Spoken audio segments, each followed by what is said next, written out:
ADGP MR Ajith കുമാറിനെതിരെ vigilance അന്വേഷണം ആവശ്യപ്പെട്ട് സമർപ്പിച്ച ഹർജി പരിഗണിക്കുന്നത് ജൂൺ 21 മാറ്റി. തിരുവനന്തപുരം പ്രത്യേക വിജിലൻസ് കോടതിയാണ് ഹർജി പരിഗണിക്കുന്നത്. നേരത്തെ സർക്കാർ നിർദ്ദേശത്തെ തുടർന്ന് നടത്തിയ അന്വേഷണത്തിൽ ആരോപണത്തിൽ കഴമ്പില്ലെന്ന് റിപ്പോർട്ട് സമർപ്പിച്ചിരുന്നു. ഇതേ ക്ലീൻ ചിറ്റ് റിപ്പോർട്ട് തന്നെയാണ് കോടതിയിൽ വിജിലൻസ് ഹാജരാക്കിയതും.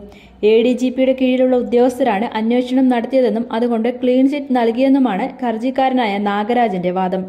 പട്ടം സബ് രജിസ്ട്രാർ ഓഫീസ് പരിധിയിലുള്ള ഭൂമി 33 ലക്ഷം രൂപയ്ക്ക് വാങ്ങി, കവടിയാറിൽ 31 ലക്ഷം രൂപയ്ക്ക് വാങ്ങിയ ഫ്ളാറ്റ് പിന്നീട് 65 ലക്ഷം രൂപയ്ക്ക് മറിച്ചു വിറ്റു തുടങ്ങിയ ആരോപണങ്ങൾ അന്വേഷിച്ചില്ല എന്നും ഹർജിക്കാരൻ പറയുന്നു. അന്വേഷണത്തിൽ സംശയമുണ്ടെങ്കിൽ കേസ് ഡയറി ഹാജരാക്കാൻ പരാതിക്കാരൻ അപേക്ഷ നൽകിയാൽ ഇത് അനുവദിക്കാമെന്ന് ജഡ്ജി വാക്കാൽ നിർദ്ദേശിച്ചു. MR അജിത് കുമാർ ഭാര്യ സഹോദരനുമായി ചേർന്ന് സെന്റിന് 70 ലക്ഷം രൂപ വിലയുള്ള ഭൂമി തിരുവനന്തപുരം കവടിയാറിൽ വാങ്ങി ആഡംബര കെട്ടിടം നിർമ്മിക്കുന്നതിൽ അഴിമതി പണം ഉണ്ടെന്നായിരുന്നു ഹർജിക്കാരന്റെ വാദം. ഇതിനായി മുഖ്യമന്ത്രിയുടെ പൊളിറ്റിക്കൽ സെക്രട്ടറി P. ശശി ADGPയെ വഴിവിട്ട് സഹായിക്കുന്നതായും ഹർജിക്കാരൻ ആരോപിച്ചിരുന്നു. അജിത് കുമാറിനെ കുറ്റവിമുക്തനാക്കിയ വിജിലൻസ് അന്വേഷണ റിപ്പോർട്ട് സർക്കാർ അംഗീകരിച്ചിരുന്നു. കഴിഞ്ഞ മാസമാണ് മുഖ്യമന്ത്രി വിജിലൻസിന്റെ അന്വേഷണ റിപ്പോർട്ട് അംഗീകരിച്ച് ഒപ്പിട്ടത്.